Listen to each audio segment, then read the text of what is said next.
Blog Talk Radio.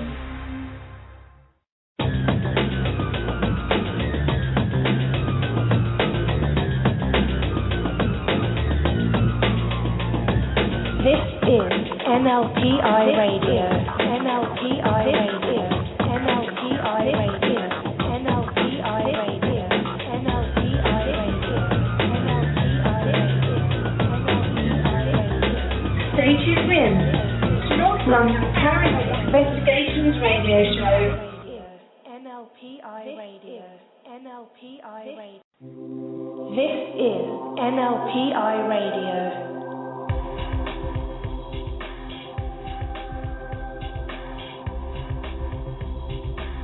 Well, it's Friday night again, and hopefully the Skype gremlins haven't got hold of us. It's Mickey Gocool, NLPI Radio, with Kurt Logsdon, who'll be here, hopefully, in a few moments' time. Coming up, we've got guest Patsy. She gets me every single time. We've got Patsy Langley, guys and girls. She'll be joining us in the studio, okay? So, hold on tight, because she's got a lot to say. She has got a lot to say. Guys, I hope you have had a really good weekend.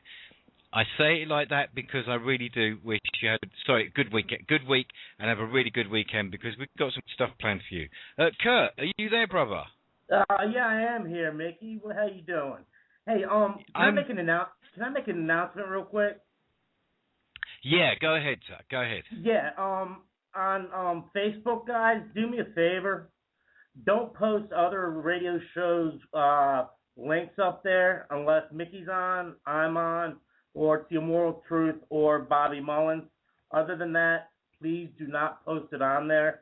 It's the rules of the page, because that's what the group is not about, the other group. If you need to post something, go to links to group and post what you need to there. I'm not naming any names, but I'm a little pissed off about it right now.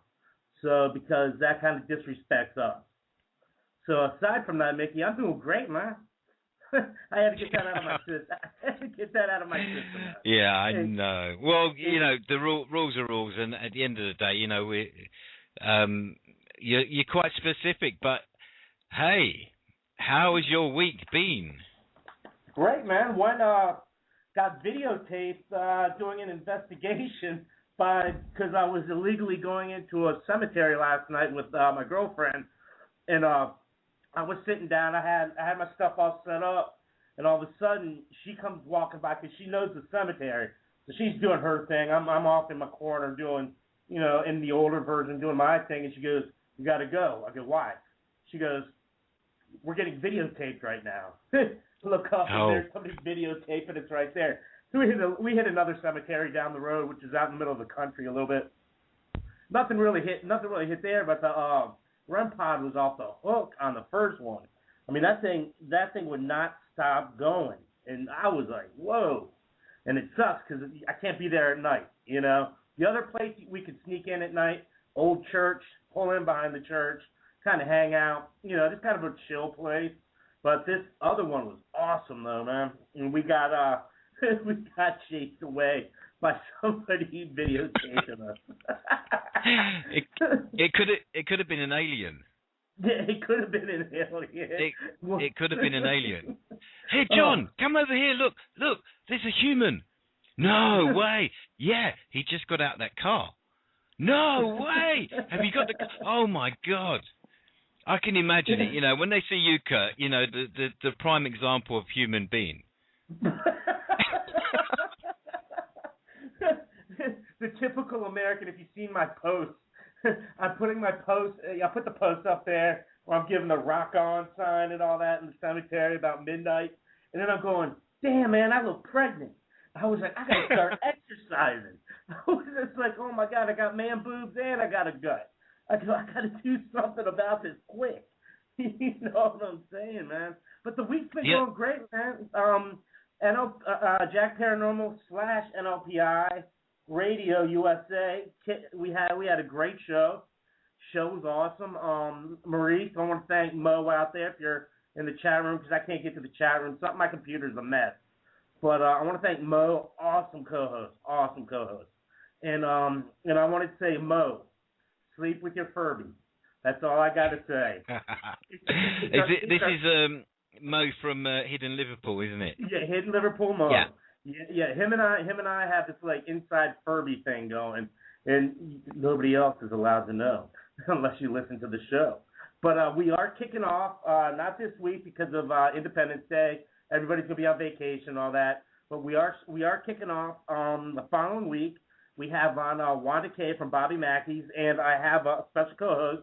Everybody knows him, Rainbow Wow. He's going to step in, for that until we get everything situated for a solid host.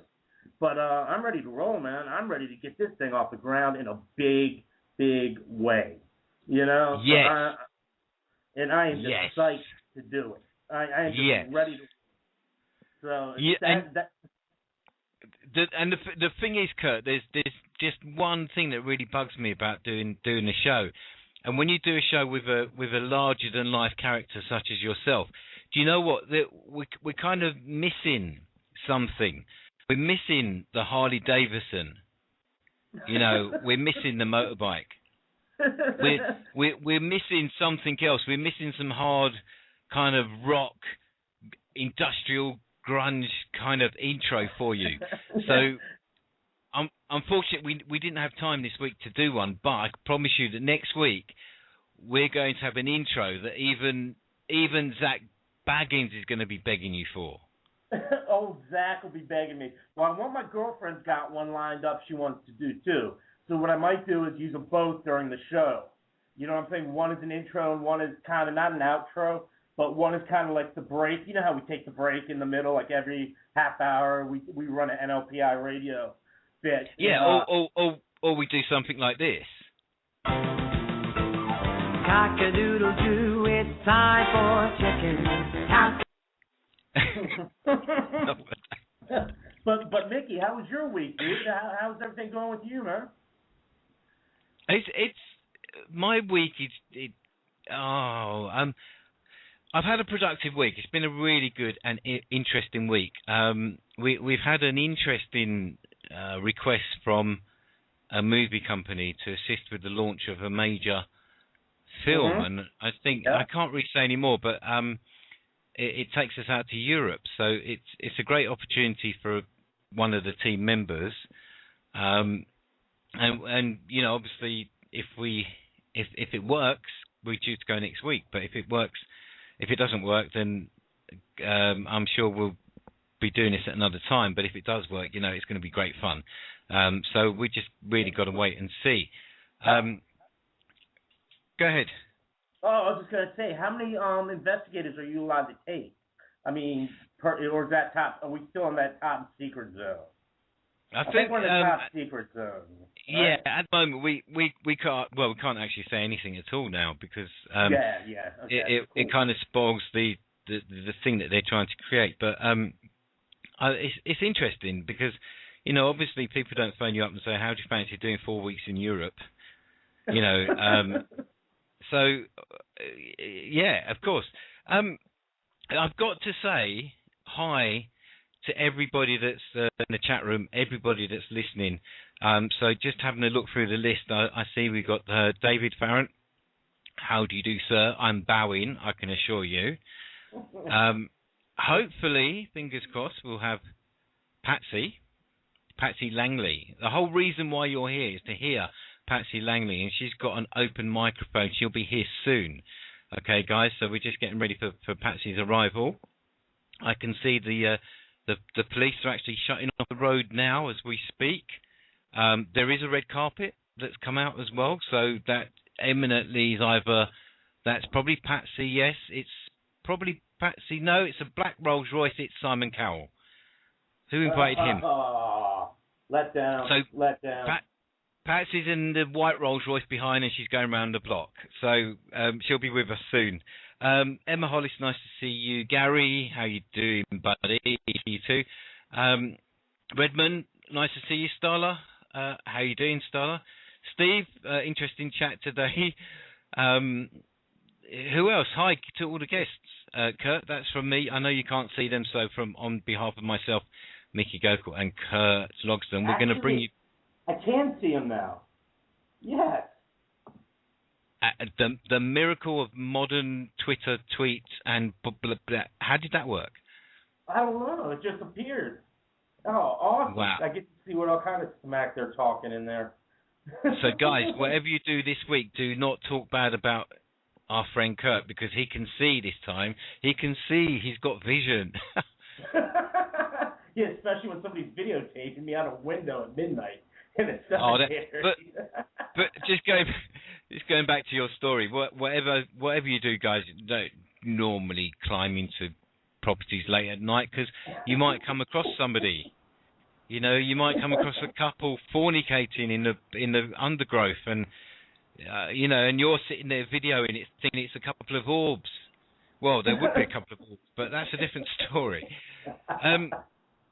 Tonight we like I said, we've got Simon Cowell. Look, go away, Simon. Go on, go around. Who invited him?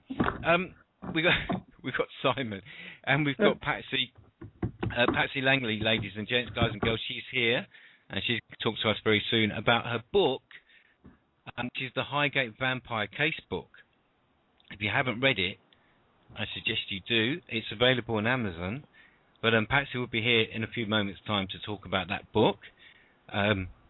Also, hopefully about the Highgate Vampire. And also, we want to learn more about Patsy as well. I want to find out who Patsy Langley really is, and you know what makes her tick and what she does in her spare time. So she'll be here quite soon. What did we do last week, Kurt? Remember we did the top 10 movies. We were doing top 10 movies last week, and for some reason, Ed and Lorraine Warren came up about 4 different times in the different ones, whether it was the Possessed Boy, The Exorcist, all the way down to The Entity. And by the way, I hope people went out and rented The Entity, or at least got an Amazon.com, Amazon.com UK. Get The Entity. It's scary as hell. That's all I got to say. Of all the movies that were mentioned, that was the top one, I guess. The Entity. Yeah. Just that word alone is kind of frightening. Creepy. Nice and creepy. Yeah, it's frightening. My studio looks a bit different today, so bear with me, because normally I've got a big red light, studio light that says on air. And I haven't got that today. That's all gone. But I've just got a digital display in red saying stream left. That means obviously my broadcast stream. And that was really confusing, because for a moment I thought that we'd been kicked out and we had to redial in again, and so on and so on. So apologies for the late start, but we're only seconds out. What time are you coming in, guys, for Patsy? We've got Patsy coming in. Shall we bring Patsy in about 9:30? So, yeah, so about 20 minutes time, hopefully Patsy will be ready. Redmond, hello, mate. Redmond is also a keen, how can I say, observer of what goes on in Highgate Cemetery and the news surrounding Highgate Cemetery, Highgate Vampire, etc., etc. And we had him on the show a while ago, so hopefully we may get him on the show tonight, having a chat with Patsy. Patsy, of course, is a friend of David Farrant. If you don't know who David Farrant is, whoa, you spend too much time watching American TV, because David Farrant is like our hero. And I'll say no more, Kurt, because it's swords, you know, it's swords at dawn with David Farrant and the other one. Oh yeah, isn't it? It's it's dueling grounds. That's what it's about. Absolutely, and you know, with all due respect, you know, my money's on this guy here, so that's why he's here with us today. That's why we respect everything that, you know, he's ever done, because any time we wanted answers, we looked on Google, we read stories, we read the books. David Farrant's name was there. He was the author of those articles, and that's where we've got a lot of our information from. So coming up, let's just check on the time. It's 15:15. So what shall we do next? Right, we're just waiting for David to give us a call in the studio. If not, Kurt, what I'll do is I'll conference with David and get Patsy. Okay? You'll have to bear with me on that one. I don't know how that's going to work, but we'll give that a go. Gary, where are you, Gary? In the chat room. Entity should be watched in the dark and all alone. That's the only way to watch it. I believe that's true of all movies, actually. If you watch a movie, if you've got a really good sound system, and you watch a movie and the lights are off, it does help. Obviously, you've got the surround sound now, which makes things a bit more realistic. But with louder sound, you tend to pick up things that you don't normally pick up, and that's what we do when you're in a paranormal investigation. You tend to pick up the things that you wouldn't normally hear, and kind of dismiss the norm, so to speak. So it's always interesting when you watch a movie and you're with friends as well. Don't you find that, Kurt? When you're with friends, you're not so frightened when you watch a movie. No, not at all. I mean, you give in. I mean, you got your friends with you, your girlfriend, your wife, husband, whoever it may be. Nah, it's not as scary. I mean, you share the jolt, or you share the I knew that was going to happen, and then you look at your significant other who's going to think the same thing. You know what I'm talking about? Yeah, that's like the coolest part of watching these movies. Like, we watched this movie called Haunting of Helena. It was a Tribeca film. Tina and I were watching the other night. It was this movie about this dentist who pulled this lady's teeth out one by one, shoved her in a wall, walled her off till she died, and then she came back looking for her teeth. And this doctor, I think he was like a German scientist or something. Oh my God, that one's worth watching if you got a few bucks you want to piss away. I know it's kind of tough economy right now, but if you want to piss away and kind of enjoy it a little bit, it's definitely pretty. It's definitely worth watching. You know, it beats watching Ghost Adventures. I'm sorry to say that to some people out there, but I like Ghost Adventures. I like watching all those muscles. Old Zach. Zach. Come on. Look, with all due respect, Zach is, he's a colleague, a friend, whatever you want to call him. He's someone that does what we do, and with all due respect, I think he does a good job. But I think the production really sucks when it comes to it. The photography is amazing, but I understand in America the networks demand that you have to have a certain amount of breaks, and you have more breaks than what we do in the UK. But we're slowly catching up. You don't want to catch up. Yeah, well, we used to have a commercial break every 15 minutes, and now it's like every 2.5 minutes. You have a commercial break, and you hear a sentence. Well, the programs, shows in America always seem to cut at the commercial break, and then when they come back, they always seem to come back and play the last part of the show that they missed. And the only reason to believe that networks do that is because the commercial breaks are so long that you're probably going to forget the program that you've been watching. Oh yeah, they need to. That's why I like watching on demand. You have on demand on cable, right? Where you get to watch a show. On demand, Kurt, we've only just got electricity, fella. On demand? Yeah, I watch all Ghost Adventures on demand, so I don't see any ads. Or if there is ads, I fast forward right through them, and boom, I'm back on the show again. So it's on demand is beautiful. It's a beautiful thing. God graces on demand, and I don't believe in God, but I have to call in something to say on demand is the best. Because you get all the old shows like Dead Files, and you can watch like a marathon of stuff just by. And all the classics like I Spit on Your Grave. I didn't understand what that was about. And that was a good one, actually. I remember that. It was a good one. But I didn't realise. I was young when I first saw that. Yes, I did see young. I was young once. And I did see that movie, and I just thought it was really weird. But I suppose when I saw it again recently, I then understood the movie.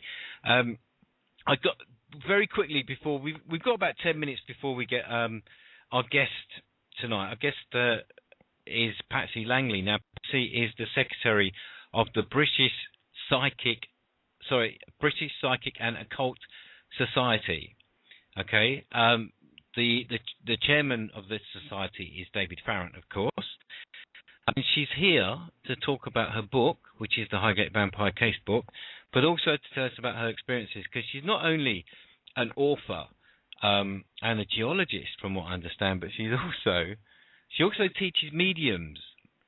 So she's got many eggs in many baskets, and I think that's the way to go, isn't it, Kurt? That's the way to do it. You can't throw them all in one. You got to break them up into different areas and stuff like that. I mean, she's a geologist. I mean, you think about it: medium, Highgate vampire, geologist. It's really cool, actually. And she's here in 10 minutes. Oh, I'm going to ask her about geology, actually. I don't want to ruin it for everybody else, but I got to break back my past. I think I'm going to use her as my therapist. My dad was an environmental scientist and geologist, and I used to go through horror trips. I mean, they were so much. I grew up like lower middle class, and we could never fly anywhere like my friends. We had to drive, and I was forced to look at rocks. Everywhere mountain we went in. This rock's that. This rock's that. And I'm still suffering from that. Oh, dear. Well, there's so much I could say to that, but I don't think I will. But I'll tell you what I will do, if that's okay with you. Before we get Patsy Langley here, guys and girls, because we're really excited that she's here tonight, and she is here. Don't worry, she's just having a massage. Get Simon Cowell out of the way. Who told him? No, I never invited him. Did you? Yeah, Simon Cowell's here, but it's gone because we don't allow that kind of person in here. But Patsy is here. Rolls Royce is outside. It's all shining. David's polishing the front of the Rolls Royce. Hi, David. Yeah, they're here. So get your questions ready, because if you want answers. These are the people that are experienced. These are the people that have been on investigations. These are people that have had real life experiences. No TV persona tied behind. No muscles. No magic of lights, mirrors, or anything. Just pure experience. And she's here in a few moments' time. Okay. Della Farron is also here. Hopefully. Hi to you, Paul. But I've got to say, Sally and Kelly, welcome to NLPI Radio.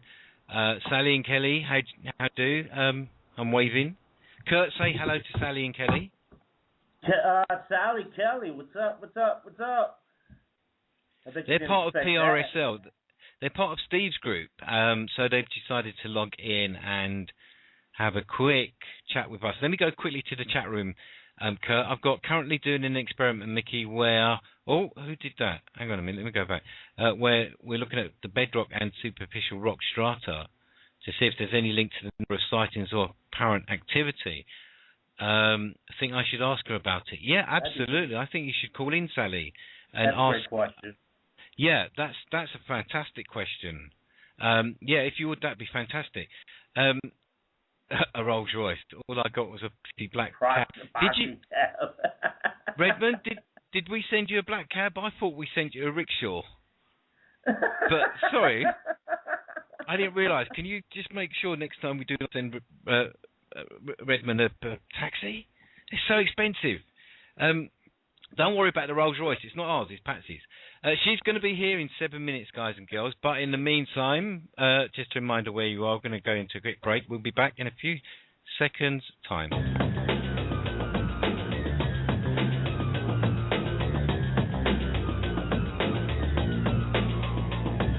This is NLPI Radio. NLPI Radio.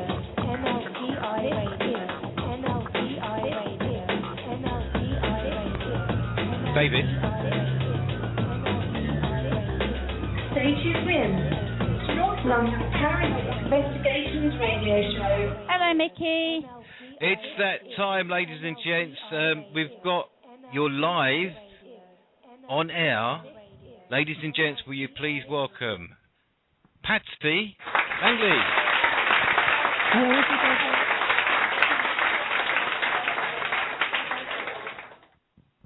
Hello, Patsy, everybody. how are you? I'm fine, Nikki. One question I've just got to ask you. What did you have, boy or girl? We had a girl. You had a girl. Congratulations. Yes. Thank you very much. Yeah. Well done. Courtney's in the corner there looking at the chat room as we speak. And Patsy, how are you? Because the last time and the first time we met was last year, Halloween event we did at Highgate. Yeah, that's right. Yeah. When we did our presentations in the gatehouse. Absolutely. Up at, Highgate Village, yeah. And that amazing location in North London where we are, it's a place of regular reports of hauntings. So that's why we had our meeting there, and it was so. I've got to say this publicly. I was so amazed when you guys, David and the whole of the BPOS team had more or less descended upon us, and it was almost like, wow. Who did this? It was just amazing. So we're really grateful, and we thank you so much for coming. And hopefully, thank you for giving us publicity. Oh well, that's what it's all about, isn't it? I mean, yeah.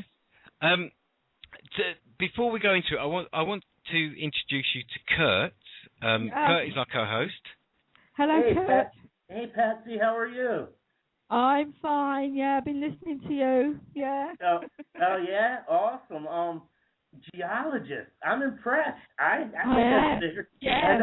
everybody wants paranormal, but I'm throwing a curveball at everybody. I'm like, geology, love it. Well, you think the two wouldn't be compatible, but in a lot of paranormal investigations, you'd be surprised what the geology can throw up. Oh yeah, with like limestone and everything. I mean, Yeah, especially granite. Granite is radioactive. Too. Yeah. I did not know that. Oh, yes. Yeah, I'm not talking 3 Mile Island or Sellafield. There's a low level. I know I'm going bald, but I didn't realize it was that. Oh, yeah. Yeah. So, Patsy. Yeah. So, let me just... because there's a few guys out there that don't really know what you really do. When I say that, I mean I wasn't aware of all the things you did. When we met, every time we kind of had contact or we saw a little piece of you on Facebook or then we started to realise that, oh my gosh, this girl has got many strings to her bow, and we kind of underestimated you a lot. So, you're a medium as well. That's right, yeah. Yeah, I've been practising since 1990.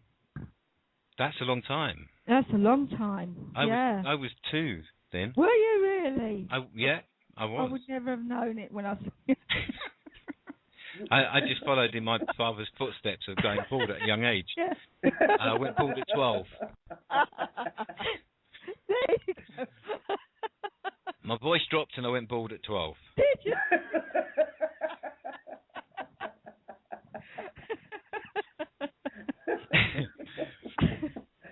I'm not going to say any more. No, I wouldn't.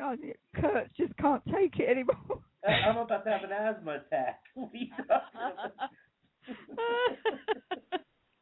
But we so mediumship, mediums, physical mediums. What is a medium? I mean, to everybody out there that isn't sure or may not be quite sure what a medium does. What is a medium? What do you do, Patsy? Quite simply, Mickey, what it is, it's just like being a telephone line from here to the spirit world. So when you say a medium, when you describe a medium, it's the substance by which information flows. So if you can understand that where we're living, our atoms are vibrating. Everything around us is made up of atoms, and they vibrate. But when a medium or anyone else tunes into the spirit world, the vibration becomes that little bit higher.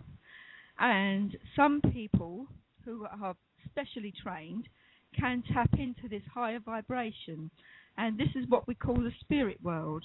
Right. And from that, one can then relay messages or information, any kind of thing that a sitter wants to hear from a medium. And I'm not talking about, someone going out and finding out all they can about a sitter, because mediums don't just, we don't have time for that.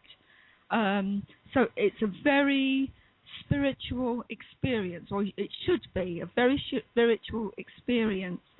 Someone sitting with a medium having a reading. You're talking about physical mediumship. That is something quite different. Yeah. And usually takes place in specialised circles where people sit and develop for that. And I'm talking about ectoplasm, transmography, when their face changes. Transfiguration, that's it. And apports and asports that fall from the sky or are placed on the floor, spirit writing, that kind of thing. That's a very specialised thing, and that usually takes place within certain specialised groups. I'm a platform medium. I work in spiritualist churches. I give addresses and talks and messages from the spirit world to the congregation. And I also train budding medium, those who show an interest or those who have some kind of ability or want to learn more. Sometimes they don't often want to learn more about it. They just like the philosophy of spiritualism, which is okay. I'm hoping that they get something from it, even if it's just a couple of hours of peace and quiet. So that's basically what a medium is. Lots of people have, poured scorn on it over the years. But, they'll find their own truths and their own paths. You can't dictate to anybody what they should and shouldn't believe. And especially mediums should be that little bit sceptical anyway, because it's not good for someone who's coming into service like that, into a vocation like that, who's going to accept any old thing or any old body that comes along. There has to be a kind of discipline to it, Mickey. So it's not as if people who do this aren't trained. We train for many years to be a medium, and and we have lots of experiences. And I have to say, on a personal level, having turned 2 people away from suicide in my time as a medium, I count myself very fortunate to have met those people and to say that they're alive and well now. And when you are the last port of call between themselves and a rope in the bedroom kind of thing, and you can turn someone away from suicide by just a few spiritual words, or make them realise that it's not the end and things do pick up. That's quite a satisfactory outcome, I think. Absolutely. Yeah. That's what it's all about. It's it's not about. We were saying this last week. It's not about the fame and the glory and looking like Zach Baggins. It isn't. It isn't. Unfortunately, we try to hide under the radar for a while, but because we do a lot of work in the community, and we're involved, we're active. People know who we are. We walk up the high street, walk into the pub. People know who we are because we're a community-based group, and we should not fear because the other groups don't do what we're doing. We shouldn't fear what they're thinking. Absolutely Everybody does not. things differently. Yeah. But where we live, we have some really interesting stories. Only you speak about apports. Some people don't even know what an apport is. No, exactly. Of course they don't. Well, we had a week, 2 weeks ago, where we had a young lady from Holloway in North London, and she phoned us to say that a ring had appeared into her bedroom from nowhere. She was laying on her bed. She saw it appear. Yes. she was a professional lady. Yeah. She was partnered, and we did some research. There was no problem with the house. There was just everything seems to pinpoint to what we were hoping it would be. But unfortunately, we've not had an opportunity to investigate the property as such. Oh, right. Okay. But I'm sure in due course we will. But it's an amazing thing when you can say to somebody that somebody comes to you and says, "Look, I've got a wedding ring here, and it's real, and it's just appeared on my bed as if by magic." And they want an answer. Of course they do. Of course they do. Sometimes things like that do appear. Rings or a key or some small object will appear. And what I want to know, Patsy, is why everybody gets rings and items of value, but whenever it happened to me, I got a penny. Oh. Perhaps they thought you were rich enough, Mickey. Yeah, if he had enough money in the bank that a pence would have done the job. I haven't even got a pot. You should have saved the pennies. I should have saved the penny. Well, we've got a few pennies now, but it's funny because when we interviewed the young lady on a pre-investigation questionnaire, one of the questions we asked was, has there been a change in your relationship? Has somebody come into your life? Has somebody left your life recently? Yeah. There was one person that departed, and there was one person that had recently come into her life, and they were thinking of getting married. Oh, okay, yeah. But it was a financial decision that meant that they had to put the wedding off. Oh, yeah. Now look at the case.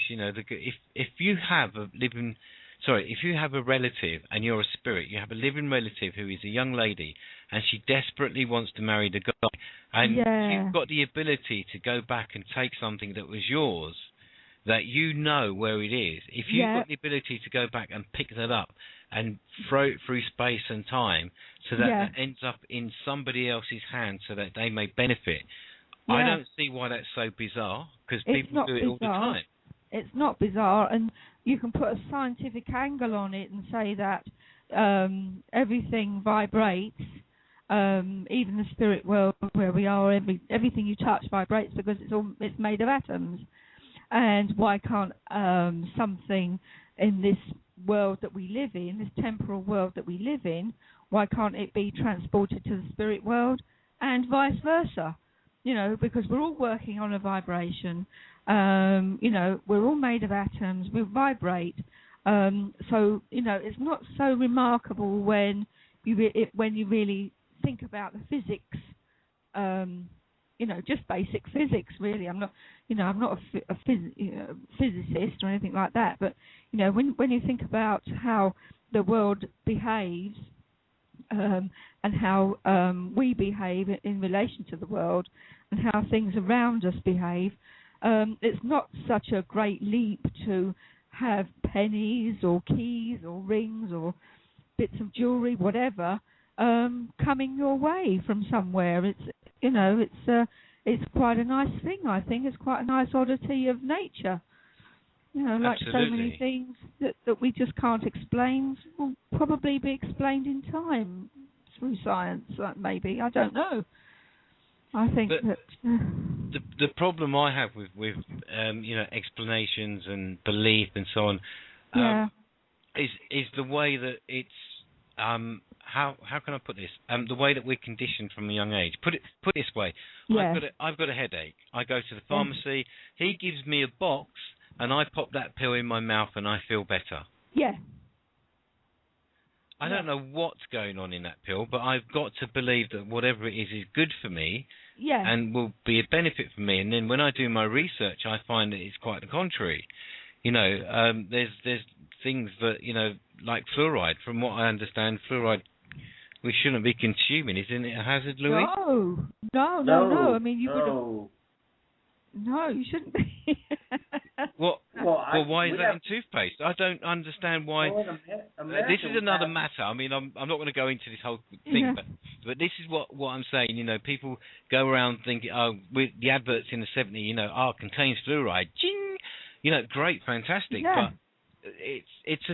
everybody tells me it's a toxic waste. So what the hell are we doing putting in our domestic products for consumption? Yeah, it just doesn't make sense. Doesn't make sense. But we believe in that. We believe that our government have our best interest at heart, when really they do not. It's the least thing that is on the agenda.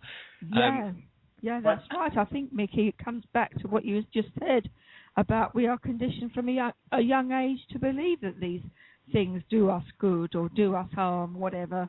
And then it's only later when we realise that, hey, this thing is poisonous. I've been using it since I was a year old or whatever, and I'm 40 now. What damage has it done to me, And, I think it just depends on how you've been brought up, the information that you've been given as you've been brought up, because our mums and dads, and at that time, they were anything the authorities told of them, they would believe anyway. They weren't going to question their doctor. They weren't going to question teachers. They weren't going to question anybody like that. It's a different world now where people do. The world is round. Absolutely. Of course it's round, mate. Just carry on taking those tablets. Yeah. And then look. There's so much to it. I mean, we were watching a documentary the other day about ancient aliens, and I wonder how can somebody draw the Antarctic when they've never even been on a boat.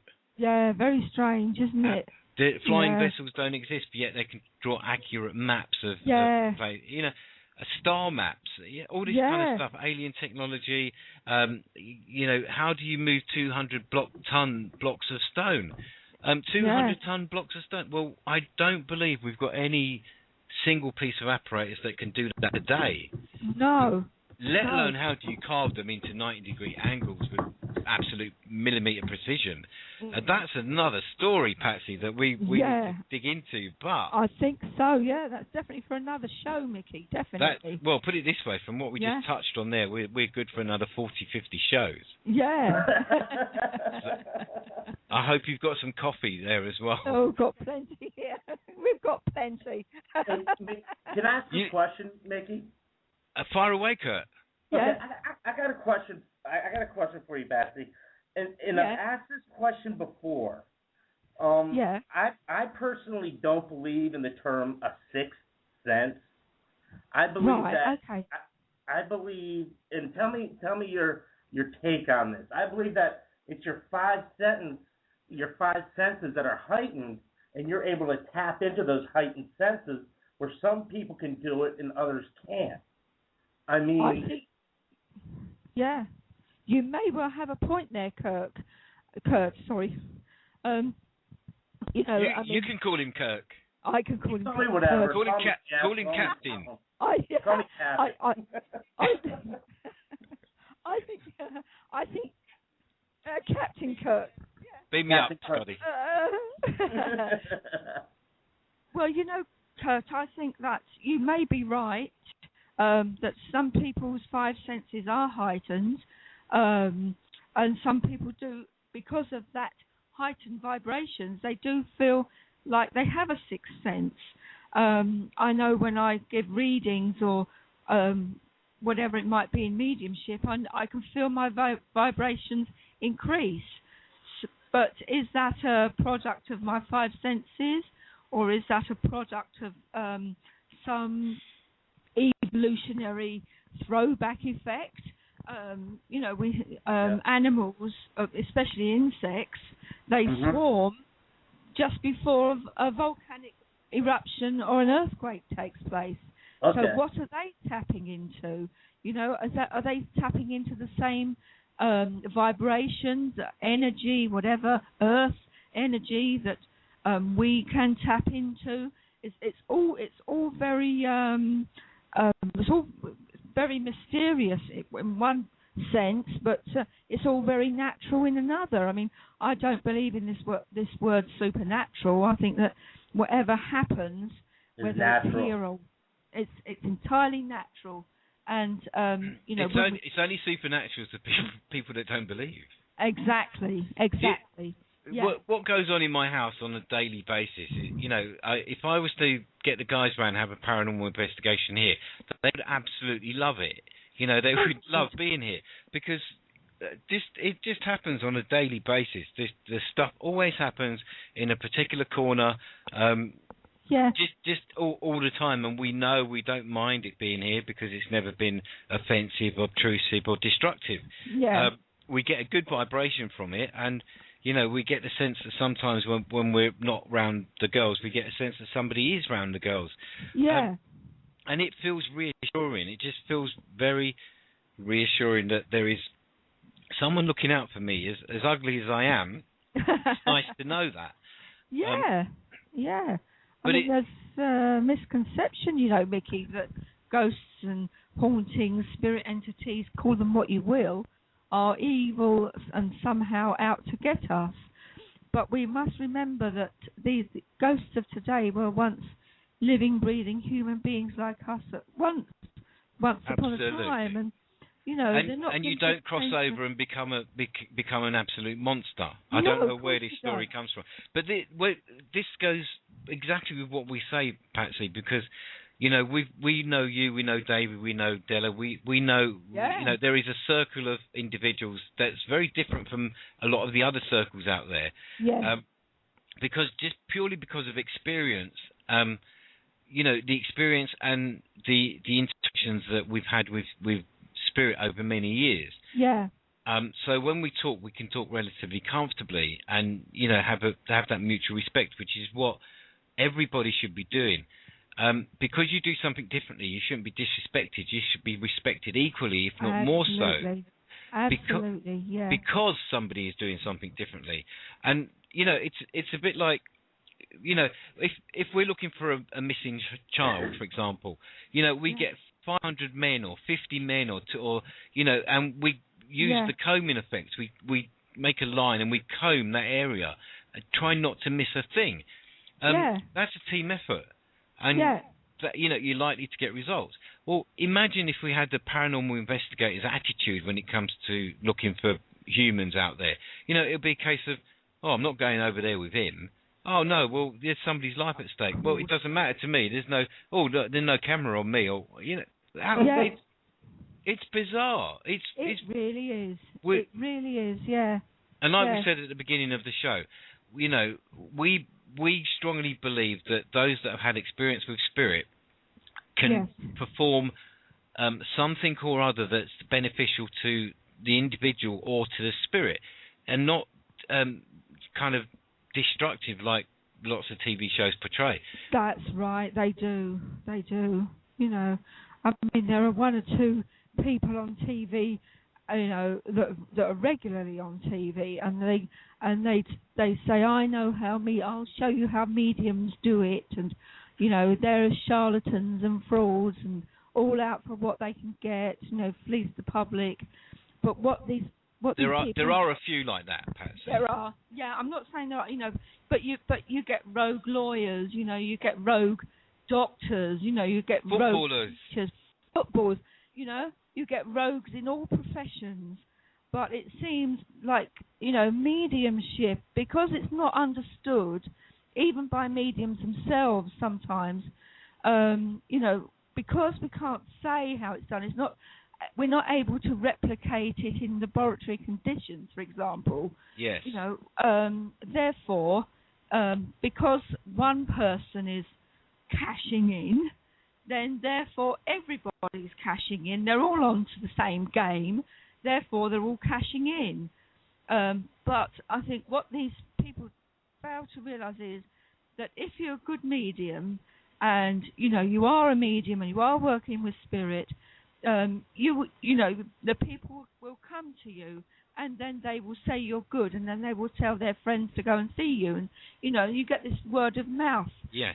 Recommendations being spread. You see, if they were being taken in by the majority of people who work with spirit, if they were taken in, then we wouldn't have anybody wanting, spiritual advice, spiritual guidance, and sometimes, churches and, establishments, priests, vicars, they're fine for some things, but some people just want that little bit extra, something that a church cannot give. And if a medium or someone comes to see a medium and has a chat, then that can make all the difference.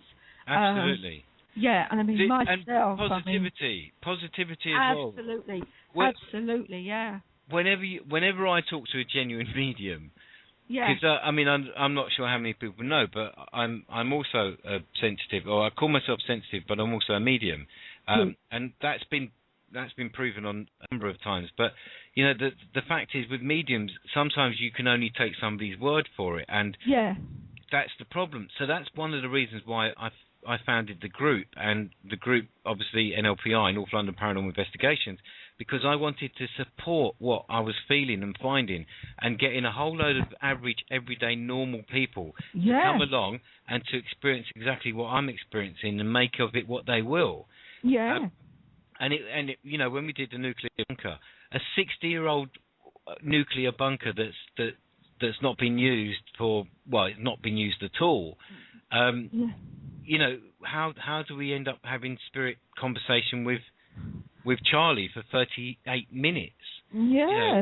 Physical mediumship. Very, it could mean that before the bunker... I guess you're talking about Kelvin and Hatch, are you, Mickey? Indeed. We did an investigation last year where we believe we had a communication with Charlie, who was an ex-communications officer for the Army. This guy gave us details that were, at this moment not verified, but were quite interesting in response. We did a couple more experiments on that investigation as well. The video's out there. I'll see if I can get a link out there to show you guys the video of the full-length version, which is 38 minutes. It's uncut, it's unedited, it's raw, it's how we are. So if you want to have a look at that, anybody out there, have a look at that video. Love to. Scrutinise it. At the end of the day, if you don't think we're doing a good job, then let us know, because if we're missing out on something and somebody points it to us and says, guys, look, you need to be doing this, then we'll take that on board. We're not stuck in our ways. We'll take that on board, because we want to improve our methods of investigation, like we do want to improve the quality of the evidence that we get. Yes, I agree with that. The two go hand in hand. So, we accept criticism. What we won't accept is the just downright jealousy, bullying, and all that other stuff that goes with immature little groups that want... I agree with that. Neither do we, Mickey. Who said that? That was Della Farron. That was Della, yeah. That was Della Farron, ladies and gentlemen. How are you, Della? I'm good, thank you, Mickey, And there's a whole bunch of public out there. They wouldn't be there if it wasn't for you guys, you know that. Oh, thanks for saying so, Mickey. Well, they wouldn't. Normally, there's just like two people, and I've got to pay them to be there. Isn't that right, Kurt? Yes, sir. You mean you actually pay Kurt? He gets paid for this? Yeah, he boosts my ego. We pay him in motorcycles. In motorcycles and fish and chips. I don't eat fish, just chips. Fish. just fish and chips. But at least you get fed. They get a little stale when they're shipped overseas, but hey, keeps me coming back. I'll tell you that right now. Oh yeah. I'm not too posh, so No. It's a good job. Well, Kurt's bigger than me, so I have to make sure that he stays in America, because I'd hate to upset him. At least with Skype, I know I'm safe. I'm learning off my enemies. Be a keyboard warrior. Mickey. I love it. Della. Warrior. I was just going to say what you said about Kurt being in America and being bigger than you, and so you're glad to, you have to keep him in America and everything. rather sounds like the relationship between somebody who might get briefly referred to later on in the programme and the broadcaster Don Ecker. Ah. Yeah, our good friend Don. Ah. Can you tell me more? Yeah. Oh, let's just see if it comes up, and if it doesn't come up, then it's all well and good. Okay. Well, we're ready in a position to do the right thing anyway. So don't worry about that. That's good. But we'll know who it is. We're forewarned. Oh, trust me, when it comes to all that sort of stuff, Yeah. I'm like a hound dog. Hound dog. Just quickly, we've got about 5 minutes before the top of the hour. It's 5 to 10. We're going to go all the way until 11 o'clock. Sally Barnes is in the chat room. Sally's got, I have no idea if I have a microphone on ear or if I need to get one. As far as I'm aware, I plug in the laptop and it works. Sally, do you drive by any chance? Sally. Do you drive, Sally? Hello, Sally. She's in the chat room, so I've got to say hello to Kelly, Kelly Crowley. How you doing, Kelly? Nice of you to join us. No, Sally doesn't drive. Oh. Sally needs to get a driver's license. I'm so relieved. No, I'm not really, honestly. But yeah, if you've got a microphone, how can we get Sally into the chat room? The easiest way would be if you look on your website. I think you need to have Skype installed on your laptop. That will be free. You do. So type in skype.com, install that. It's only a second. Register your name, and then come back to the site, and there should be a little Skype logo. If you hit that logo, you come through for free. Yeah. Oh, by the way, Sally's an army instructor. Yeah, I see. Yeah, Army well done, Sally. Cadet instructor. Sally. Drill instructor. She uses rifles. That means I'd have to do push-ups. Forget that noise. I would not want to do. Give me 50. I can give you 10. That's all you're getting out of me. Yeah. I'll have a heart attack. I hope Sally's not in America. We like to eat well. Not well, but we like to eat. The stereotype is true. Patsy, believe me. Just had some hot news, guys, that Kelly is the driver and not Sally. Oh, right, okay. So Kelly's the one. But then Kelly, I'm going to remember that when I'm in your neck of the woods and I've had a few on a sherbet, I'm going to come for you for lift home. So Kelly, yeah, just make sure that we've got your minicab number there, so we'll come and get an NLPI lift off you guys. Hospitality. It's 3 minutes to 10, guys and girls. We've got with us Patsy Langley. Patsy Langley is, of course, the author of Highgate. Are you going to tell us, Patsy? Yeah, the Highgate Vampire Casebook. And thoroughly investigative work into the case of the Highgate Vampire. Where can I get hold of a copy? Amazon, I think's got, or yes, davidfarrand.org. Amazon. And yeah. if anybody out there gets a copy and they want it signed, do you do signings? I certainly do. Excellent stuff. That's what I like to hear. Because when you say that to somebody that isn't in the level that we're at, and I'm sorry if that sounds big-headed, but I'm not blowing my own trumpet, but I think everybody knows what I'm about, and there's some smaller groups out there that just are out there for the crack. Excuse my expression. They just want to have a giggle. They want to have a look at your investigative techniques, and they think, let's pull that apart. Let's just show them up. Go ahead. I don't know why you're wasting your energy for, because it's not as if we're going to roll over and say, here's my belly. We've been doing this a long time. That's why all the TV companies come to us. That's why all the newspapers come to us and say, we want to see something quite amazing. We don't promise it to them. We just have more experiences in what we can expect. That's the difference, you know. So I'm not really knocking anyone. I just don't understand why when we put a publicity trailer up on YouTube, people come back and say, "Oh, look, you're promoting yourself again." That's the whole point of a trailer. Of course it is. Is to promote what's coming up. And, you know, when it comes to promotion, let me say this. I don't see many groups out there with a 24-hour hotline number. We have one. We have a 24-hour mobile number, which is live, 24 hours a day. We man that, and if anyone's got a problem, whether it's 2 o'clock in the morning, we answer that phone call when we can, and we respond to people that need help. That's one of the reasons why we get out there. That's why one of the reasons why we want people to know what we do. Because when you know what you do, when you know what one does, and you've been to the church, and you've been to the police, and you've been to your friends, and nobody can help you, then at least there is that one person or one organisation or circle of people that can actually offer you practical advice, can bring you through it, can also give you protection and help to eliminate whatever is causing the problem in the first place. Yes. So I agree fingers with that. up at all those little idiots that want to make 30 quid or 20 quid or £5 on some unscrupulous punter that's going to come along and watch them play their little game. Yeah, I agree with that, Mickey. Yep, I agree with that. Mickey, I got a question for you. Go ahead, sir. Go ahead, real quick. All right, for the American audience out there, I know what a punter is, but can you break it down into simplistic terms what a punter is for the American audience?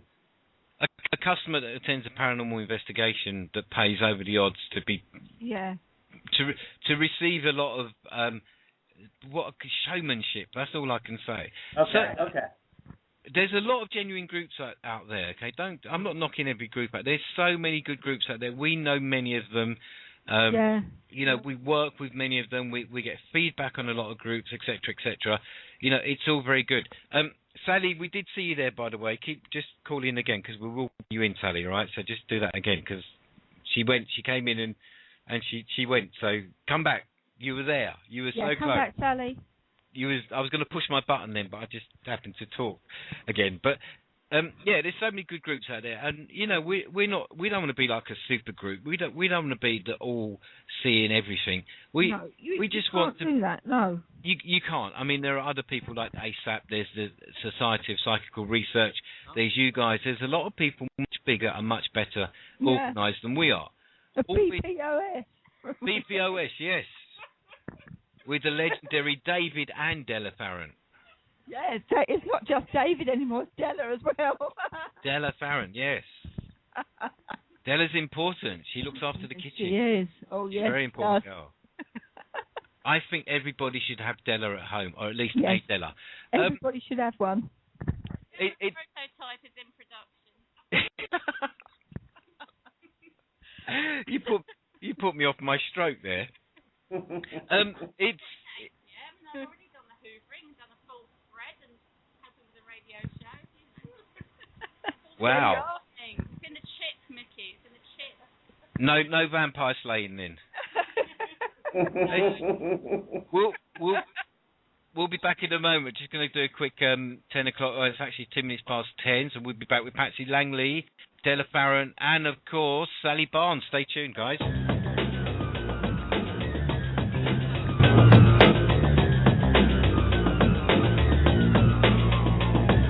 This is NLPI Radio. NLPI Radio. NLPI Radio. NLPI Radio. NLPI Radio. NLPI Radio. Stay tuned in to North London Paranormal Investigations Radio Show. NLPI Radio. That's much. Do you know what? The reason I do that, and I've got to be honest, the reason I put the break in is because sometimes you just want to have a drink, and you can't. I mean, when you're talking all the time, you can't. And I'm sitting there sometimes hoping that Kurt will do a long, like 25-minute conversation piece, but sometimes he wants to go out for a smoke. So we're kind of sitting there wondering who would talk.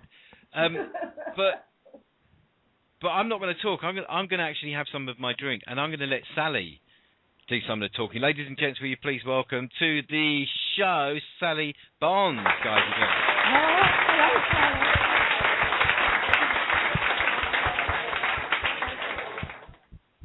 Sally, can you hear me? Where you at, Is she? Sally? I can hear rumbling. I can hear some. Are you there, Sally? I hear Oh no! Oh, we lost Sally. no. We lost. If we lose Sally, we have to play this song.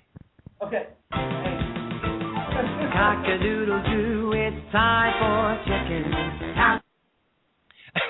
Sally. Okay. Well, can you hear us? She hasn't got a mic. Has she got a mic? She hasn't got a mic. Have you got a video? If so, have you got a webcam? If so, I'll give you my number later. She's got no mic. Oh, no wonder Sally, she can't call her. But she's there, so she can hear us, okay? What do we do to get your mic sorted out? If you go back to Skype, there's a thing that you can test called the echo voice test thing. Go back onto Skype, and that will give you that facility. Do that, and it will say talk for 5 or 6 seconds. You talk, and it will replay back to you. If you can hear your voice, excellent. You've done it already. She said tested. It said it was fine. And it's not. We got gremlins going, I think, Mickey. I mean, I don't like to bring up gremlins. You know, Kurt, I've got the feeling she just doesn't want to talk to me. I think she doesn't want to talk to you. Sally, talk to me instead. Will you talk to me instead, or do you want to talk to Mickey? Who's got the cooler accent? He's more. Who's got the coolest laugh?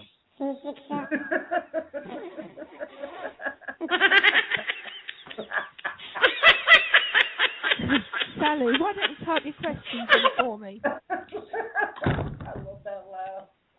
Well, we've got Sally live. Hang on, let me just pop you on mute there, Sally. If you get your mic sorted, then we'll bring you into the show. So don't worry, we've got about 55 minutes left, and it'll be great to hear from you.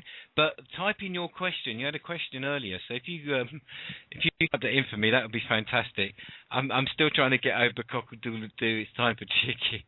How that fits into a paranormal show on a Friday night, I do not know. But you know, just because we're being light-hearted, just because we're being kind of familiar, it's because this is what we like. This is a real representation of what we like socially. So there's no reason why we can't relay that to people that are listening to the show, and people that want to get to know us personally, want to know who we are, and that's why you're here, Patsy. People want to know who you are. They're interested. Look how full the chat room is. Yeah, thanks. You know, everyone for coming on. Mob scene. That's a mob, yeah. I'm just thinking, we've got Phil Kemp, by the way, one of NLPI's paranormal investigators. Phil's down there. I've got Canadian Ross. How you doing, Ross? Good cop, bad cop. I think I know you. Victoria Thompson, NLPI investigator, and, she's done really well. In the last year, Victoria's done very well. Starla is NLPI favourite, and she's certainly a favourite of mine. She's got a radio show as well, so hopefully we'll get her on air later on to plug that. Redmond, good friend of ours as well. Paul Adams. Right, Redmond, yeah. The author, Paul Adams. He's with us tonight. Kurt as well. Kurt, well, you've all heard Kurt. Louise, co-founder of NLPI. She's here in the chat room, guys and girls. You've been talking to her while she's been rocking the baby. Hello, Louise. She said hello. Hello. Hello. She just nodded. Mickey, have you told her that she's going to be our female co-host yet? Does she know it yet, or is she going to get that at the last minute? Yeah, she'll do it. She'll do it. I've promised her a whole series of massages if she does. And put up with me for like 2 hours. That's all. Absolutely. Who else we've got? We've got Steve Johnson. That's you, Steve. Steve, if you can get in, come in, sir. It's nice to speak to you. We need to talk to you about a documentary at some stage, Steve. Guys, if you don't know Steve Johnson, Steve was the prophetic seer we had on the show a little while ago.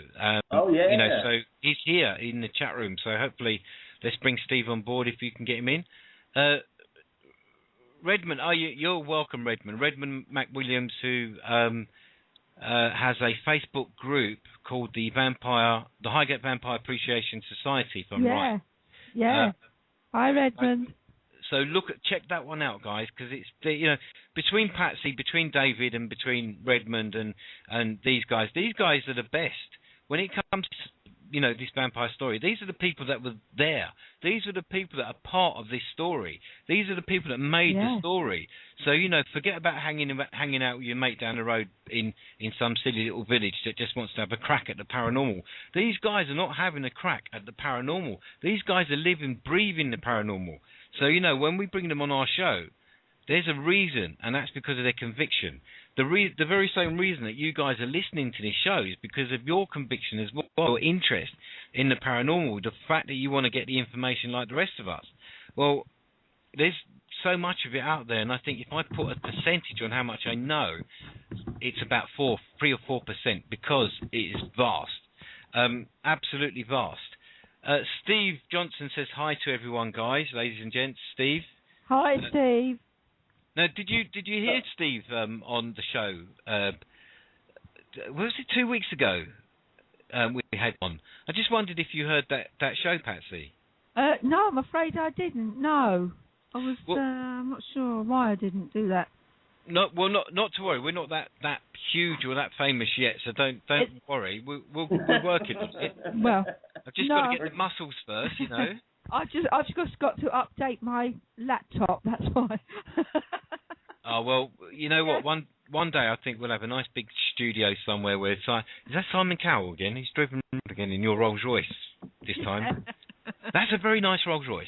But anyway, we've got Steve's interview and of course your interview at the end of the night. They'll be on in the archive section, so you just literally use the same link to come back into the site, and you'll be able to download the show or listen to it again. So it's there, it's all archived, and you can just send the link to whoever you like. They can listen to it. Steve, hook us up with Skype, buddy. Just come in on Skype again, and we'll have a chat with Steve Johnson, prophetic seer. Look at that, eh? Buy one, get one free. Amazing. Kurt, can you believe that? I've got Steve in the chat room, and Redmond, and David Karen. Let's just have one major party, bring them all in at the same time, and see everybody talking over everybody else. That and you know what? I'm just about to pop the champagne. There you go, guys. But the good cop, the bad cop. Hi. How you doing, guys? Lots of things are said. Lots of things are done. There's so many different versions of the Highgate Vampire. There's so many different versions of this. There's so many different versions of that. There's also the Sean Manchester thing. Now, we don't want to talk about him. I'm not going to talk about him. That's the first and last time I'll mention his name on the show. Yeah. But, the whole thing is like a big joke. You've got... It just seems like a huge joke. You've got a man there that's just trying to do the right thing, and you've got somebody there that just wants to hang off his coattails. I might be wrong. So. Yeah, I'm afraid so, Mickey. I spent 3 years investigating this story because when I was at university, I studied the Pre-Raphaelites, and I realised that some of them were buried in Highgate Cemetery. And when I started researching into them and into the cemetery, it brought up a very old story that I read about years ago, about this story about the Highgate Vampire, so-called. And I thought, well, okay, let's just find out what the truth is about this. And to cut a long story short, I wasn't getting anywhere with certain groups. So I came and I asked David, I've researched him, and I asked David, and he was very pleasant, very accommodating, very open in his answers and my questions. And myself really, I went to Highgate Cemetery, but I have to tell you this, Mickey, that before I knew David, my friend's husband and I, we had a visit to Highgate Cemetery. This was probably in the autumn of 2003, and we was walking down Swains Lane afterwards, or going up Swains Lane, because we were very, very thirsty and hungry. Even though we'd eaten before, we were very thirsty and hungry. So we went into the gatehouse and we had some food and drink and so on. And when we were walking back down Swains Lane, we didn't say anything to each other. It was very, very strange. And when we got to the bottom by the main gate, he said to me, "I feel like as if I've been through a very dark fog." And I said, "Yes, I think I have too, and I still feel very hungry." And then we went home, and the next day my friend rang me and she said, "What did you do with my husband? He came home that night, 7 o'clock in the evening, and he slept all night, and he's still asleep now. What did you do to him?" And I thought, well, what's going on here? Blood-sucking vampires I have no truck with at all.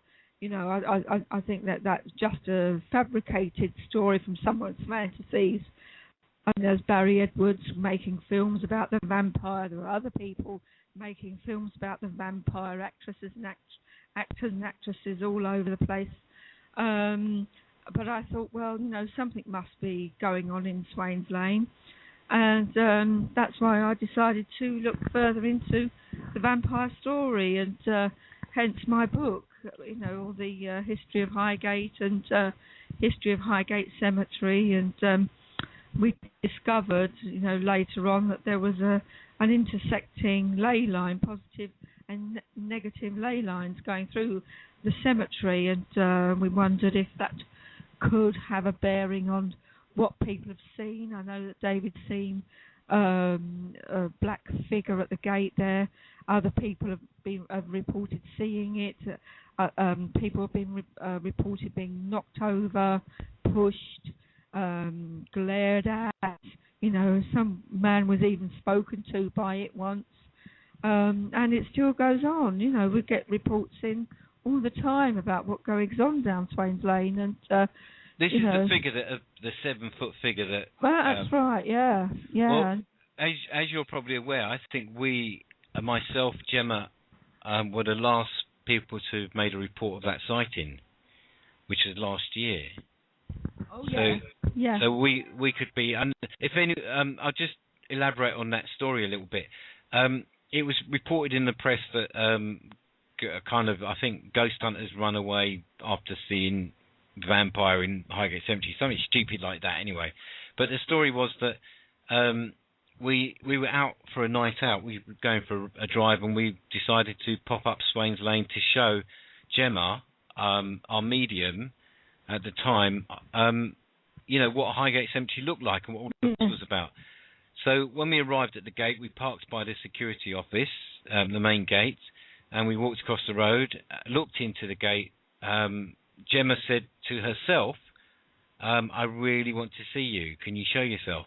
And at that moment, I felt a pinch on my arm. And as I turned around, thinking it was Louise, thinking that there might be traffic in the road that I'd not seen, and I felt that maybe she was pulling me to one side. When I turned round, I realised that there was a tall, dark gentleman standing there.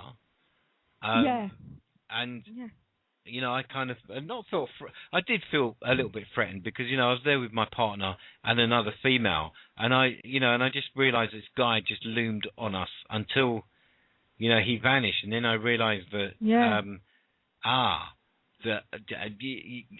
what can I say? I mean, the first thing we did was kind of look at each other and got back into the car and drove away, because we wasn't sure what we were seeing, but we knew exactly what we were seeing. We just didn't expect to see it, or we just didn't expect it in any way, shape or form. Otherwise we would have had some of the equipment that we carry.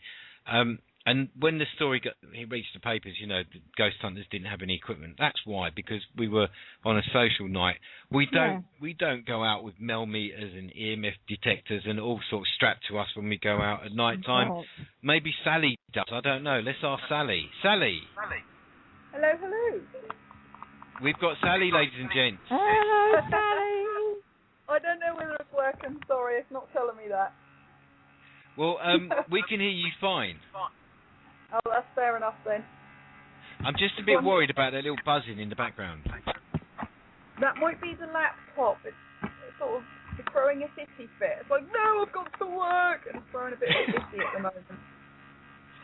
So, Sally, tell us, first of all, where are you from? Basically, I'm based in Logsdon, and I'm part of the Paranormal Research Society of Logsdon. Okay. We're sort of in East Anglia. At the moment, do you want me to just sort of follow on with the question? Yeah, I'd like to. Yeah, just let us know the question that you had for Patsy there. I've got a little echo, by the way, with you, so just be mindful of that we can hear ourselves back through your. Can I just make a suggestion, Mickey? Go ahead. It might be an idea for the caller to mute the volume on the web page if she's called in on Skype. Yeah. Thank you. Which you do under the scrolling picture, just to the right. It's a tiny little icon right next to where the minutes are counting up. Okay, I shall have a look for that quickly. You actually sounded quite good doing that, Dilla. We knew It sounded like one of those announcements that you get at those American prom fun fair days, you know. I know, you all think I was a professional person. Well, walking Paris on Barrett's shoulder. Well, I've had a go. I think I've done it anyway. Well, that sounds better. Just the vibrating sounds a bit suspect, but. No, that's the laptop. That's definitely the laptop. I'm sure it is. I mean, you know, I'm very open-minded. What people do on radio shows these days, I mean, you know, if you've listened to any of our shows, some of us have been naked doing the show. You can do what you like. You know, mate, Steve Johnson is actually here as well, guys and girls, and in a few moments' time, I'm going to ask him whether he's naked while he's on the show. But if he isn't, but I know he's not now, because I know his wife wouldn't even let him send a picture of his backside.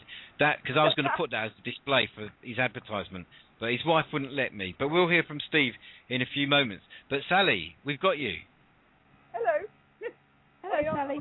I'm sort of sat here in my dressing gown after a shower, drinking a nice hot cup of Earl Grey, so I can't talk. We have that effect on everyone. That's fine. You know, it's a bit warm out there, and this is NLPI Radio. And when you've got Kurt's voice. Yep. That's my voice. I haven't heard Kurt for a little while. No, Kurt's been listening, actually. Kurt accidentally, I accidentally went to say, hey, babe, to my girlfriend. And I said, hey, babe, to another girl. That was on my text, so I'm sitting here trying to backtrack. Oh, no, shit, this is not good. And I was really trying to go to this, oh my God. Story of my life, man. You know that, man. It's always something other with me, man. I know that there. Sally, I'm going to bring you in a second, Sally. Your mic's just picking up a little bit of noise there, so I'm going to come back to you in a second. But the time now is 22:22. It's Friday night here in London. I'd like you guys to welcome Steve Johnson. Hello, Steve. Steve, what's hello, all right. You can hear me, can't you? How you doing, hello. Steve? Yeah, we can hear. Hello, Steve. Can hear you loud and clear, sir. I'm cool, man. How are you? Did you notice what time I brought you in? Yeah. It was obvious, wasn't it, really? It had to be. Steve, how have you been, sir? I'm good, man. I've been vision-free for a week or so. So in typical fashion, I'm under a pile of paperwork writing like a nutter again. The missus has told me to chill out, but I don't do chilling out. I just write or see. You know what it's like. Yeah, I know what you're like. I've had some guy chasing me as well. I had to tell him to do one in the end. He's going down the documentary route, but he didn't realise. That wasn't me, was it? No, he didn't. I don't think he quite realises just how psychic I am. Really? I could tell that he was, you know, the crap they normally churn out, like, you know, like that thing about the alien abductees and stuff like that was on the other week.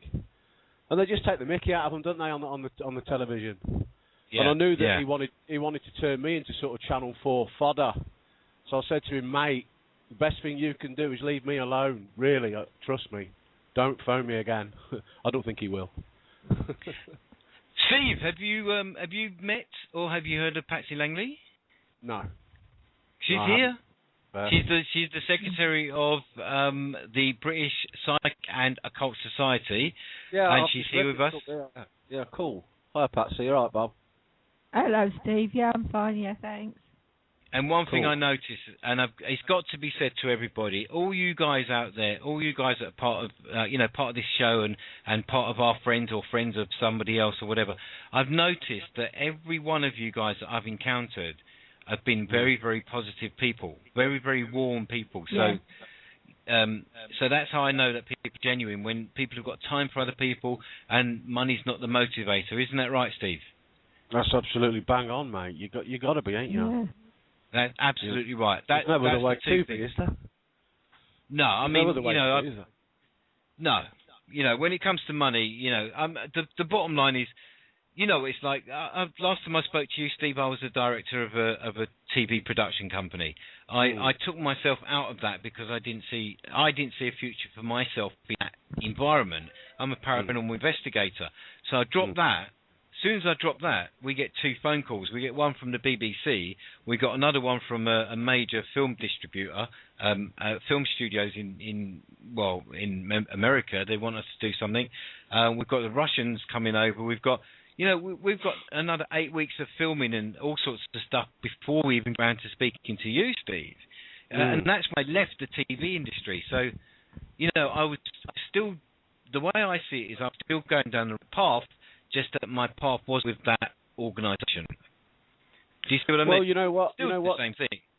To chase material things, to chase money, you're going to get very disappointed even if you get there and achieve that, because money's irrelevant. What you have to do is follow what you know you're being told to do, what you feel is right, and do that. Because karma has a way of coming around and dishing out to each and every one of us what we eventually deserve anyway. Absolutely. And you know what? I'm no angel when it comes to it. I've never really said I was an angel. I was just named after one, and that's about as close as I got. But then as I got older, and you start to think like an adult, you start to realise the error of your ways, and you change.